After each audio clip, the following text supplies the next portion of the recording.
Dollar General is down 32% after reporting earnings. It was a massive, massive move to the downside. Earnings were absolutely terrible. It wasn't just for Dollar General, but a lot of the retailers have been struggling, a lot of them. And for earnings, it wasn't the best. $70 versus $79, a pretty decent miss.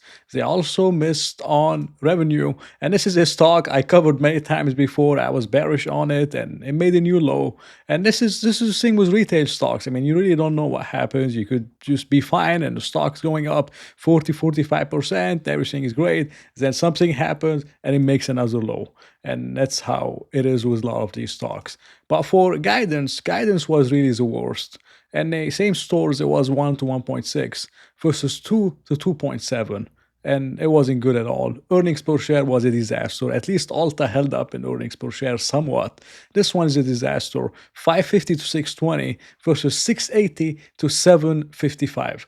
And I just want to discuss something that I've been saying for a while. And someone highlighted this point on Twitter, which is their home products, which home products is mainly, non-consumables, kind of stuff that people want, but they don't like consume always. Maybe they buy something every once in a while for their home or accessories or gadgets or even apparels and other stuff. Apparels was down 1.3%, but home products was down 7%.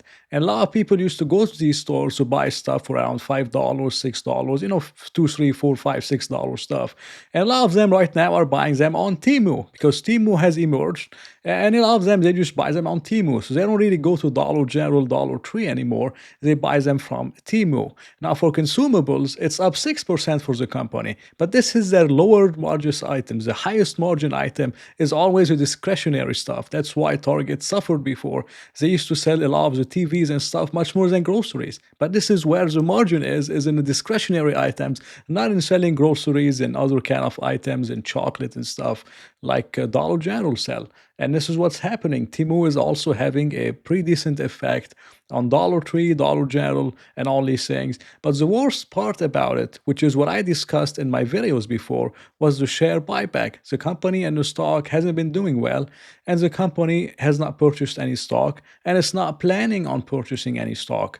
The main reason it's not planning on purchasing any stock is because it cannot purchase any more stock, because the long-term obligations on this thing is $6.2 billion. And I'm going to talk about the maturities and explain to you why the company cannot buy back any stock, which really sucks because whenever the stock is going down this much, this is when you want the company to buy back. This is when you want the company to create value for shareholders.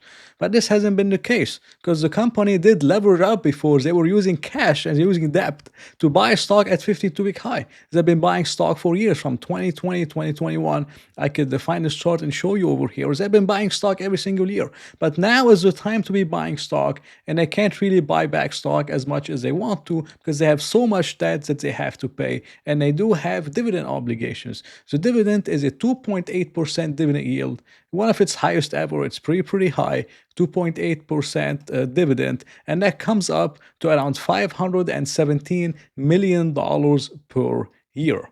Now, for free cash flow for 2024, which is fiscal year 2024, is 2025. So you have to look at the 2025 numbers.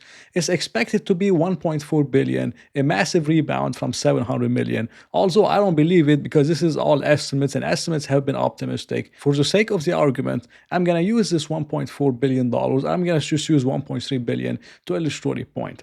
And let's assume that free cash flow will end up being 1.3 billion for the entire year. 1.3 billion, we take out the 500 million in dividends, that would leave us with around $800 million to pay down the debt or do dividends, or do I should say buybacks. And the company does have a lot of debt too. They have $749 million due in 2024. They have $499 million. I can zoom in a little bit. 499 due in 2025. 2027 starts getting a little bit better. They have nothing in 2026, like 600 million, then 550. So they have to get through 2024 and mid 2025 before the company could start buying back stock again, because the free cash flow would have expanded. It is expected to expand massively as capex, rolls down a little bit and profitability improves in general. So if free cash flow does expand this much, and they could get rid of the maturities in 2024 and some of the ones in 2025, then the company can come back and start buying stock 2-3% of the market cap in a major way, just like it used to. That would be amazing for shareholders. But right now, there's handcuffs on the management. They cannot really buy back stock, and they're not planning to buy back stock because they do have the dividend. The dividend for them is a priority. I don't think it will be cut anytime soon unless something major happens. But the dividend is staying, and they still have to pay down the debt. And they have like $1 billion in cash, which is not enough to do all these things and keep some liquidity on the side. And this is the worst part about investing in Dollar General, is this is the best time to be doing buybacks. The company can't, because the previous management, they recently changed some of the management, but the previous management, they really messed it up, leveraging, taking on debt like Lowe's did and many others, buying stock at 52-week high, even McDonald's did a lot of that stuff. But now they're so leveraged up that they can't do any more buybacks. And it's really, really bad.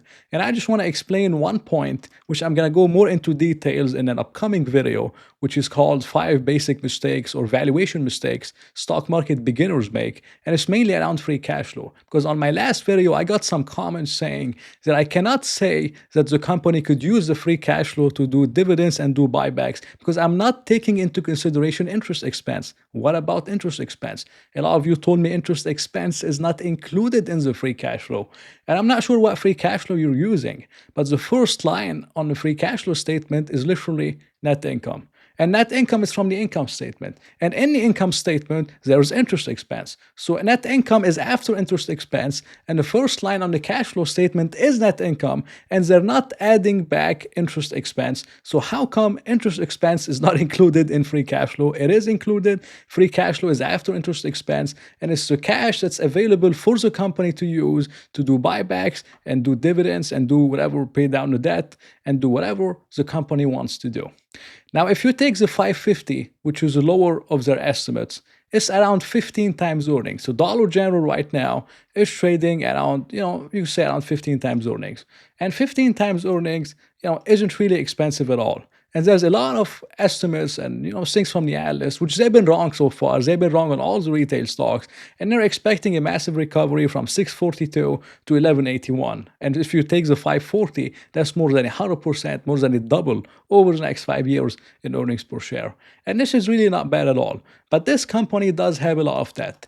And if I'm comparing Dollar Generals to other retailers like Ulta Beauty is also trading at 15 times earnings, but Ulta Beauty has better margins than Dollar General. I think it has better growth than Dollar General because it's expanding into Mexico.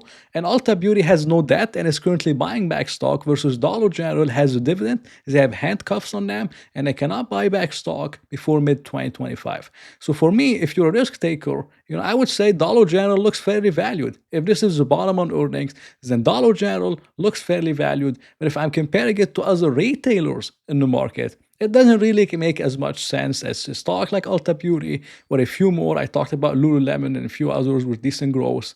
And that would be my favorites in the market. It wouldn't be Dollar General. I mean, it could work out, but I would prefer a company to do buybacks, and they can't really do buybacks. And it's just my opinion on Dollar General. It wasn't financial advice. I hope you enjoyed it. If you did, please press the like button and maybe consider subscribing. So I'll talk to you in another video.